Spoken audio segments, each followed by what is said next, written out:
My name is Matthew Morgan, and I'm 48 years old. For the past 20 years, I've poured my heart and soul into building a landscape architecture business from scratch. Growing up, I was the kid who preferred playing in the dirt and sketching gardens to doing anything else. Over time, that childhood passion turned into a fully fledged career, Morgan Landscape Architecture. I don't just plant flowers, I create living art, environments that change with the seasons and speak to the people who spend time in them. It's more than a paycheck or a hobby, it's my life's work. Emily came into my life 5 years ago at a charity auction. She was 41 then, poised, confident in her tailored suit, bidding on a Napa Valley weekend package. Meanwhile, I was there representing the design package I donated. When we were introduced, her eyes sparkled with real interest as I explained the gardens I had designed across the country. She said, "You must see the world differently. Most people walk by trees and flowers without a thought, but you see possibilities." It felt wonderful to be seen, to have my craft recognized. Emily was a senior partner at Harrison and McGuire, one of the most prestigious corporate law firms in Boston. Her world revolved around boardrooms, legal briefs, and massive litigation battles. I, on the other hand, spent my days obsessing over soil composition, native plant species, and how best to harmonize outdoor spaces with human needs. Despite the difference, we fit perfectly at first. I'd accompanied her to firm events where she proudly introduced me. "This is Matthew, the landscape architect I've told you about. He just completed a botanical park downtown." She'd show photos of my projects on her phone, smiling like she was my biggest fan. I, in turn, supported her through a grueling class action lawsuit, bringing her dinner, listening to her rehearse arguments, and leaving her alone when she needed to focus. We were a team, respecting each other's craft, even if they were worlds apart. When I proposed, it was on a cliff near the Atlantic where I had secretly planted a small garden of her favorite flowers. She cried with happiness and said yes. We talked about combining homes, my old farmhouse on the outskirts and her modern downtown condo. We even considered having children, though we both were into our 40s. It all felt so right and so natural. But as Emily rose in her firm, becoming the go-to partner for high-stakes corporate cases, something changed. It started with little comments that rankled me in ways I couldn't quite articulate. "Must be nice working outdoors all day instead of being tied down by depositions." "So you made any actual income this month, or was it just playing around with mulch?" I tell myself, she's stressed. Maybe she's just joking. In truth, each remark chipped away at me. Emily was under huge pressure after being named to head her firm's environmental law division. The irony, she was defending corporate clients against environmental regulations while engaged to a man whose entire existence was about working with nature. But no matter how big the conflict of interest, we managed to keep going as though ignoring the friction. It got worse. Emily landed a big client fighting a cleanup order for a chemical spill that ruined a wetland. She was ecstatic. "If I win this, I'll secure a massive bonus. I'll be unstoppable." I stared at the photos of dead wildlife in the case file, feeling ill. "This company basically dumped toxins into a watershed." I told her, "Don't you care?" She shrugged. "It's my job to represent them. I can't pick clients based on whether they plant enough trees for your satisfaction." She said it with a mix of condescension and exasperation. That night, I slept in our guest room heartsick. The woman I loved now viewed my efforts to defend natural spaces as naive. From there, the mocking of my profession became more open.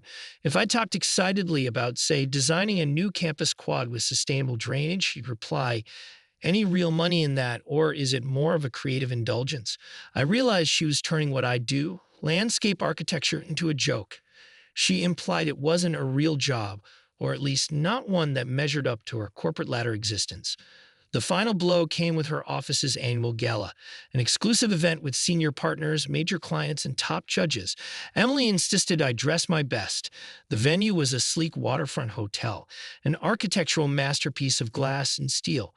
She introduced me to big-shot attorneys and judges, expecting me to sing praises for her firm's success. Initially, it was fine, but then I overheard her telling a judge, "He calls it landscape architecture, but it's basically planting petunias and digging around in the dirt. It's not exactly shaping the world the way we do in the courtroom." Her words felt like a knife in my back. For 2 decades, I'd done more than dig around in the dirt. I'd studied, planned, designed entire ecosystems. I'd helped cities with water management, created healing gardens for hospitals, consulted on major reforestation projects. Emily knew all this, but she trivialized it to amuse her colleagues. My face burned with anger and embarrassment. The moment we stepped away, I cornered her. Me, Emily, what was that about? You made me sound like a hobby gardener in front of a judge. Emily, shrugging, you're too sensitive. These people deal with big legal matters. I was just playing along. Why do you care what they think?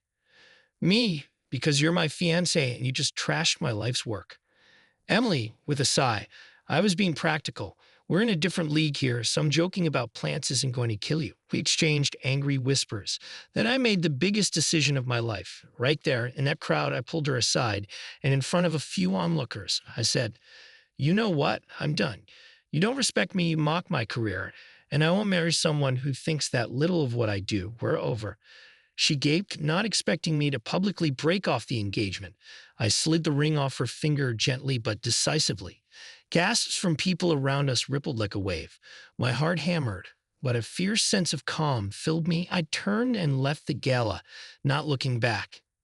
In that instant, I felt I reclaimed my dignity, however dramatic it was. Part II. The aftermath.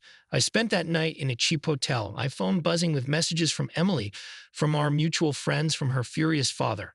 I switched it off, wanting no contact with the woman who saw my life's passion as something comedic. The next day, I drove to my small office where I keep my drafting table, design boards, and 3D models. My business partner, Jordan, noticed my disheveled look. Jordan, dude, what happened? You look like you wrestled a thunderstorm.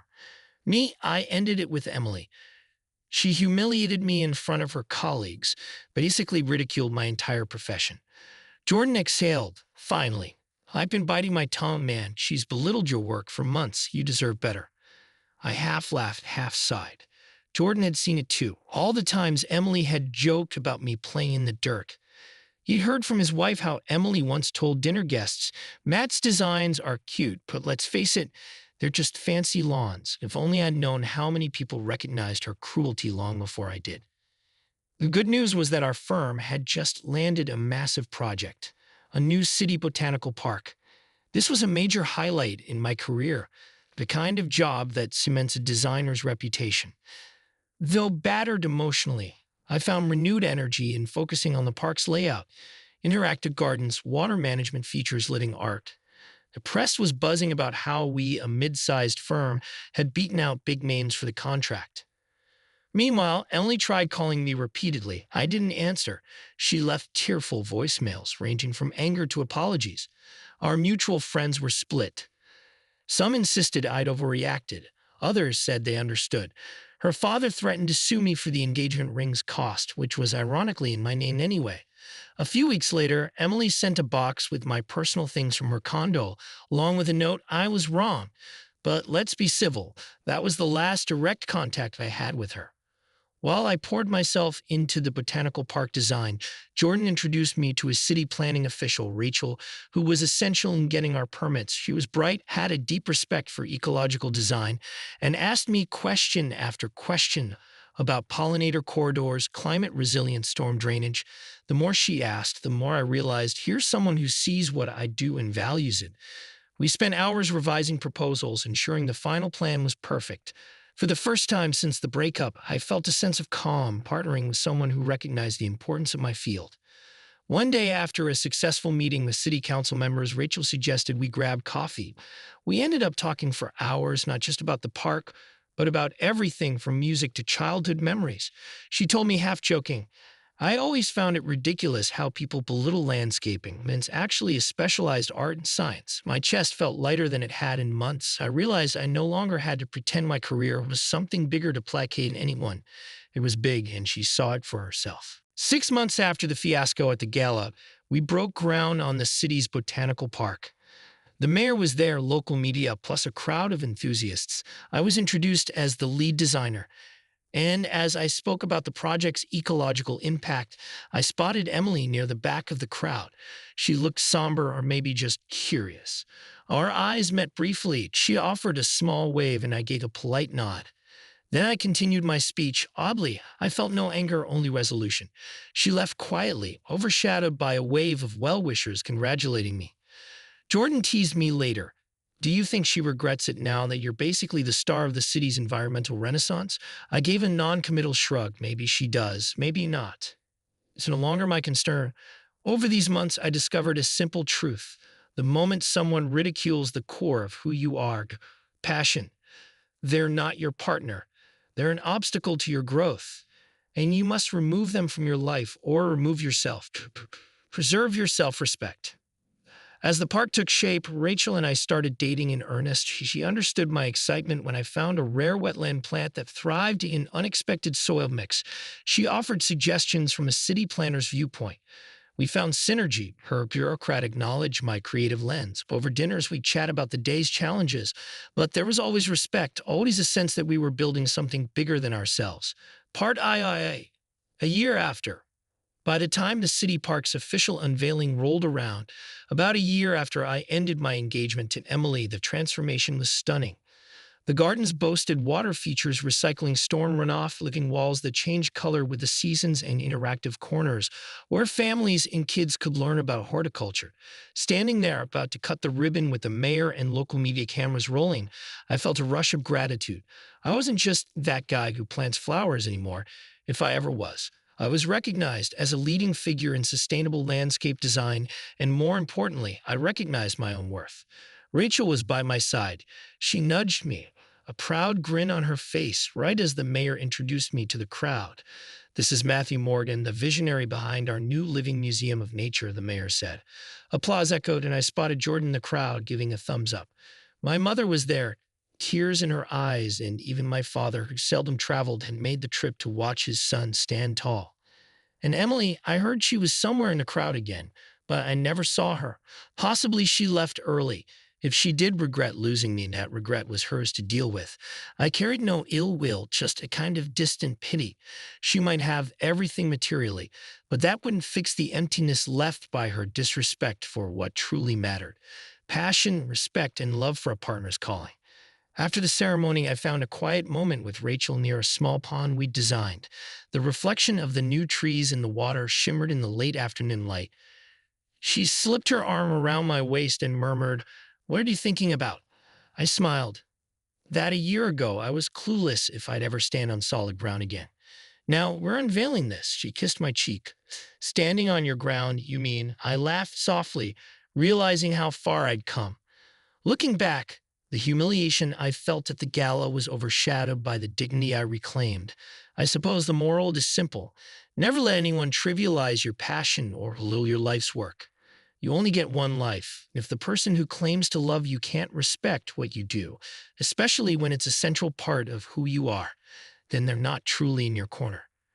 That's the story. I left my engagement in a very public, dramatic way, but it paved the path for me to stand firm, succeed in my dream project, and find a partner who sees me as an equal, someone whose own passion complements mine rather than negates it. A year later, I'm happier, prouder, and more at peace than ever before. And while the memory still stings, pulling that ring off Emily's finger in front of half her firm, I'd do it again in a heartbeat. Because no relationship is worth sacrificing your self respect or living as a mere footnote to someone else's sense of importance.